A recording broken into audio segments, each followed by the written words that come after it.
नई Delhi railway station में जो हुआ वो चूक थी या लापरवाही। 18 लोगों की जान चली गई। आखिर इसका मेन जिम्मेदार कौन था? कौन था गुनाहगार जिसकी वजह से इतनों की जान चली गई? तो चलिए जानते हैं इस रिपोर्ट में कि आखिर कहाँ हो गई थी चूक जिस वजह से चली गई है इतने लोगों की जान। नई दिल्ली रेलवे स्टेशन पर शनिवार रात को जो हुआ वह किसी बड़े प्रशासनिक फेलियर से कम नहीं था। भारी भीड़ के दबाव में 18 लोगों की जान चली गई और कई घायल हो गए। लेकिन सवाल यह है कि इस भयावह हादसे की असली गुनाहगार आखिर कौन है? क्या रेलवे को इस बात का अंदाजा नहीं था कि महाकुंभ के चलते स्टेशन पर भीड़ उमड़ने वाली है? क्यों सुरक्षा और भीड़ प्रबंधन के इंतजाम नाकाफी साबित हुए? मौके पर मौजूद लोगों का कहना है कि रेलवे अधिकारी की लापरवाही और गलत फैसलों ने इस हादसे को और भी भयावह बना दिया।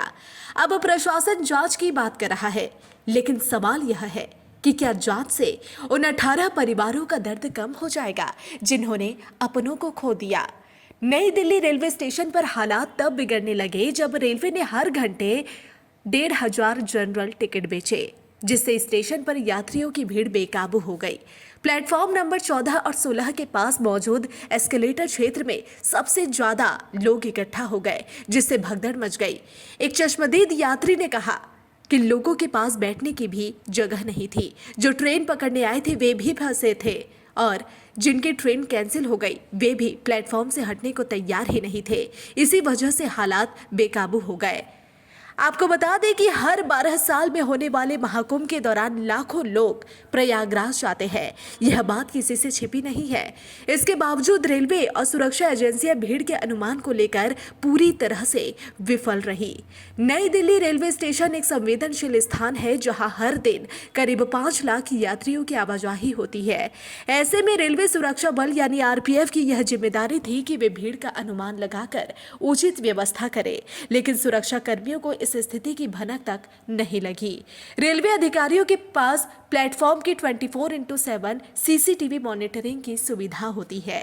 डीआरएम ऑफिस से हर प्लेटफॉर्म की लाइव फुटेज देखी जा सकती है। लेकिन जब हालात हाथ से निकल गए तब जाकर रेलवे जागा। हर घंटे हजारों जनरल टिकट बेचे गए, लेकिन भीड़ नियंत्रण की व्यवस्था नहीं थी। सीसीटीवी मॉनिटरिंग होने के बावजूद स्टेशन पर बढ़ती भीड़ का सही आकलन नहीं किया गया। यात्रियों को नियंत्रित करने के लिए आरपीएफ और रेलवे स्टाफ पर्याप्त संख्या में मौजूद नहीं था।